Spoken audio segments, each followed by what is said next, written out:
कहानी है एक छोटे से गांव की। छोटे से गांव में आरव नाम का एक लड़का रहता था जो कि गरीब था। उसके पिताजी खेती करते थे और माँ बीमार रहती थी। उसके घर कोई ना टीवी था ना मोबाइल था। उसके कोई ऐसे दोस्त नहीं थे। वो घर में खुद को अकेला महसूस करता था। लेकिन उसके घर में एक पुराना लकड़ी का बक्सा था जिसमें दादाजी की कुछ किताबें रखी थी, जो उसके दादाजी कहानियाँ पढ़ते थे। और वो एक दिन देखता है कि पिताजी से पूछता है कि पिताजी इस बक्से में क्या है। तब पिताजी बताते हैं कि बेटा इसमें आपके दादाजी जो हैं कुछ कहानियाँ हैं, कुछ बुक्स हैं, कुछ किताबें हैं जो वो पढ़ते थे। तो वो जिद करता है कि ठीक है इस बक्से को खोलिए। जब वो बक्सा खुलता है तो बहुत सारी किताबें होती हैं और उसमें धूल लगा होता है। वो उन किताबों को निकालता है, उसे साफ करता है, धूप में सुखाता है। उसके बाद एक एक करके उसमें कहानियाँ पढ़ना शुरू करता है। उसमें कहानियाँ थी पंचतंत्र की और बहुत सारी कहानियाँ। वो कहानियाँ पढ़कर और अपने जीवन में ऐसा ही लगता है कि जैसे मैं वही मेरे दोस्त हैं और उन लोगों से ही मैं बातें कर रहा हूँ। उसके मन में हर समय वही बातें चलती रहती। लोग उसे कहते कि ये बेवकूफ़ है, ये पागल हो गया है, किताबों से भला कौन दोस्ती करता है। गांव के लोग उस पे हंसते। पर उसे लगता बिना तर्क, अब वो तर्क वाली बातें करने लगा। कहानियाँ पढ़ते पढ़ते उसके मन में आ, हर लोगों के बारे में जान गया। अब्दुल कलाम कौन थे, रविंद्रनाथ टैगोर कौन थे, विवेकानंद कौन थे। इन सब की कहानियाँ पढ़ते पढ़ते उसके दिमाग में वही सारी बातें रही। लोग जब उसका मजाक उड़ाते तो वो तर्क विहीन बातों से नाता तोड़ देता। उन लोगों से कोई बात नहीं करता और अकेला रहना उसे अच्छा लगता। किताबों के साथ दोस्ती करना अच्छा लगता, उनसे अकेले में बातें करना अच्छा लगता।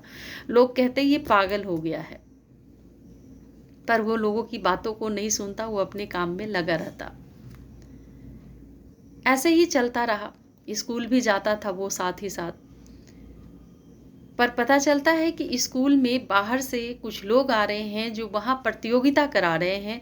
और उन्होंने प्रतियोगिता में विषय दिया है कि आप किसी भी व्यक्ति जो कि पुराने रहे हैं और उनके बारे में कुछ बताएं जिससे किसी को कुछ सीख मिल सके।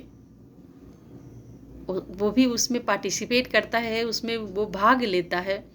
और जब ये प्रतियोगिता शुरू होती है तो आरव ऐसा बोलता है कि सबकी बोलती बंद हो जाती है, क्योंकि वो कहानियाँ पढ़ता था और हर लोगों की जीवनी के बारे में पता था कि कैसे कैसे लोग यहाँ आगे बढ़े।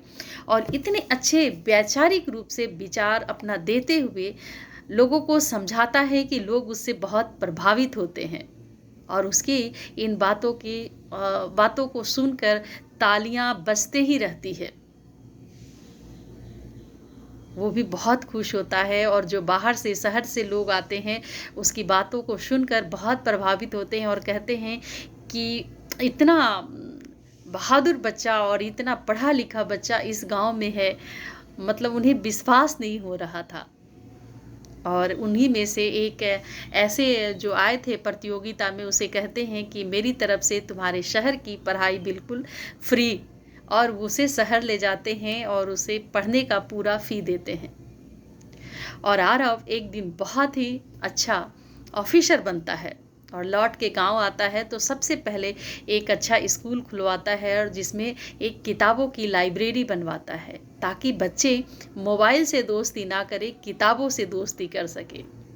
और लोगों को बताता है कि मोबाइल भी अच्छी चीज़ है पर उसे अच्छे से उसका इस्तेमाल किया जाए तब। लेकिन किताबों की दोस्ती बहुत अच्छी है। आप किताबों की दोस्ती करके देखिए, उसे पढ़िए, उसे समझिए।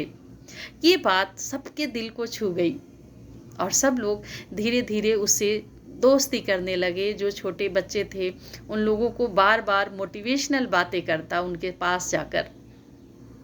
और धीरे धीरे आरव नौकरी के साथ भी फेमस हो गया। वो अपनी बातों को लेकर इतनी अच्छे से सबको बातों को बताता, समझाता कि लोग उसको सुनने आते। तो ये छोटी सी कहानी है। बस कहानी यही सिखाती है कि यदि बच्चे सही दिशा में चले तो सच में एक दिन नाम करते हो, और किताबों की दोस्ती की जाए तो उससे अच्छा कोई दोस्त नहीं। कि ज्ञान, बाकी सब चीज़ें भले ही चोरी हो सकती है पर ज्ञान की चोरी नहीं हो सकती। जिसके पास ज्ञान है वो हमेशा हर जगह कहीं भी जीवित रह सकता है। तो ये है हमारी छोटी सी कहानी। कहानी आपको कैसी लगती है ज़रूर बताएं।